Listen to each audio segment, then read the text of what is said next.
whilst sailing around the beautiful Canary Islands aboard P&O Azura, there were elements that we really loved, and some we didn't love quite as much. This video, we're going to list 3 dislikes and 3 likes from our experience on board. If you like cruising content, we release a video once a week, so please consider subscribing so you don't miss out.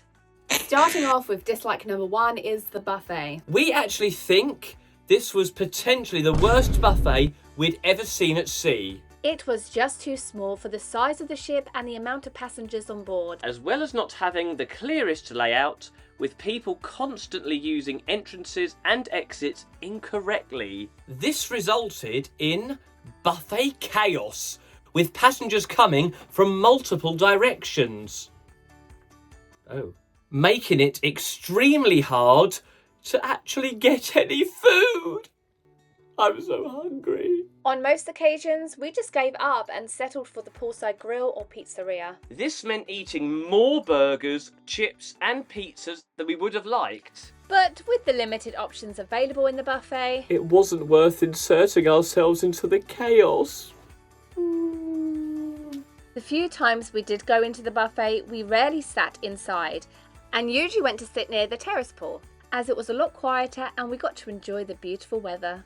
Dislike number 2 was the entertainment. What a surprise. So this seems to be a recurring theme aboard P&O, as we weren't that keen on the entertainment aboard Iona either. Just like Iona, there just wasn't enough going on. Please note that this dislike is only based on entertainment that we saw or took part in ourselves. We'll be honest, we only went to the theatre once on this cruise. I know, that's so unlike us. And that was to see the singer Asa Elliott, who you may remember from the TV comedy series Benidorm. And if you didn't know that, by the end of the evening he certainly wanted you to. With his continuous video references to some of his appearances in the show. Maybe once we could have understood, but this occurred several times throughout his show and... we felt it was cringy. I'm actually embarrassed for you. We don't want to see continuous old clips throughout your show. We just want you to perform, okay? Can you take some constructive criticism? Sure. You were shy. He actually does have quite a nice singing voice. But perhaps maybe not one we'd want to listen to on a daily basis. But we definitely would have stayed for the whole performance had it not been for him trying to live through his minor role on Benidorm continuously.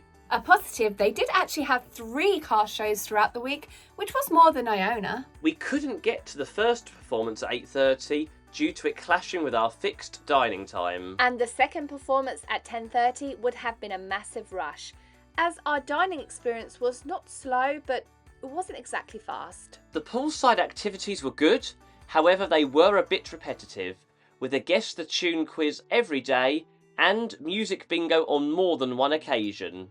But when the activities were not happening by the pool, the music being played on the poolside deck was the same songs repeated every day, with not much variety in genres.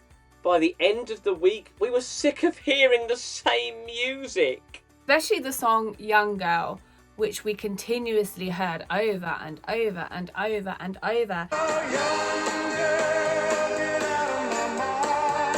And after a while we sat there and thought, these lyrics are a little bit dodgy. We spent most evenings at the late night disco in the Manhattan bar, but unfortunately... the DJ lacked people skills and also did not seem to understand that not everybody wants to listen to the same type of music. They also seemed to struggle to realise what R&B night was. This is apparently meant to be R&B night! Nick had several negative experiences with them when trying to request songs, normally being rebuffed with, I don't have that song. Or, others are enjoying the music that is being played. Yeah, all 2 of them. You're not a good DJ, you're absolute rubbish. There's 3 people on dance floor. There was a particular night where there were other passengers requesting modern songs. and when we say modern, we mean the last 20 years. One of them asked us to request a song in the hope we could get the DJ to actually play one, as he had been told he was not allowed to request any more. Despite the fact that there were quite a lot of guests on the dance floor. Like, why can't you just have a balance? Play the oldies and then play some of the new ones. Like, that way you're making everyone happy. Can you play Busted? No. Oh. Look, Mummy, listen to Busted, Daddy. It wasn't me. It was the DJ, all right? Oh. Jeez. In addition to this, there are quite a few other occasions throughout the week where passengers appeared agitated with the DJ. But unfortunately, we don't know the full details. P&O just recruit a new DJ. He was nah. We'd be good DJs.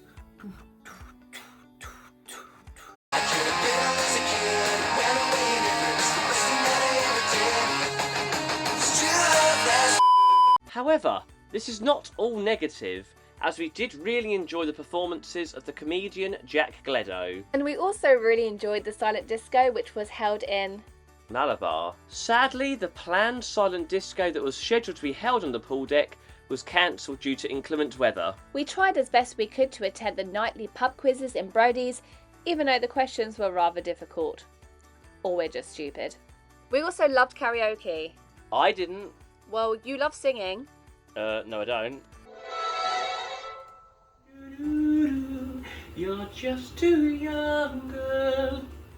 Dislike number 3 is the ship itself. Normally, we are the first to say we love a ship and have been on multiple different styles and sizes of ships. But in this case, Azura fell short, as she is extremely tired and unkept, with wallpaper peeling off the walls, water-damaged carpets, and continuous poor maintenance with toilets and sinks constantly out of order throughout our cruise. The aesthetics are extremely dated. This is particularly noticeable in the cabins. Considering that she entered service with P&O in 2010, we felt that she looked and appeared considerably older than this. She definitely needs a bit of love and attention with that juicy little refit. Don't know why a refit's juicy, but okay.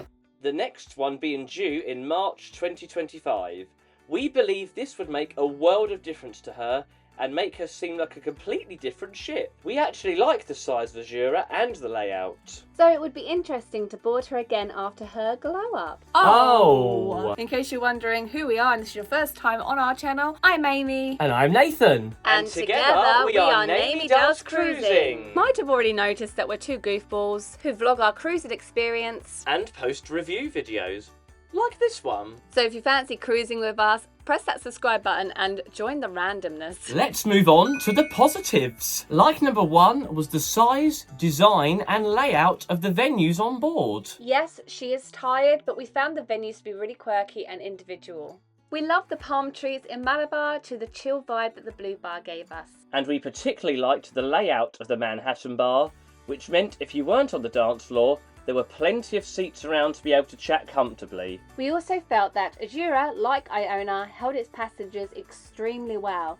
It was always easy to find a seat, unlike other ships such as Harmony of the Seas or MSC Arabia, which we're going to go into a little bit more detail in our next series. So like number 2 is the price that we paid for the cruise. We think it was brilliant value for money. Especially when you take into account that this was a Canary Islands fly cruise and flights were included in the price of the holiday. We paid £525 per person for the cruise, which unfortunately rose to £871.15 per person as we added the deluxe drinks package to our booking before the cruise. I guess when you've paid as much as we did for this all-inclusive cruise, we're not exactly going to expect the same quality that we got on the likes of Celebrity. We opted to book through a travel agent, as this was actually much cheaper than booking directly through P&O. We were also a lot happier with the price of excursions on Azura. We thought that they were reasonably priced, having felt we were priced out of them on our cruises on Iona and Celebrity Edge. Even though our cruise on Azura wasn't exactly our favourite cruise, we do feel like it was excellent value for money. Like number 3 is something we feel has been extremely consistent with our last 2 P&O cruises, which is the food quality. From the main dining rooms to the specialist restaurants that we tried, we were extremely impressed. We tried Sindhu for the very first time and were impressed at the cost of extra charge dining compared to other cruise lines. If you want a little bit more detail about the food aboard P&O Azura and our full dining experience and review, then go to this video next. And sadly, that's a wrap on Azura. But come and join us on Arabia. Thank you for liking, commenting and subscribing.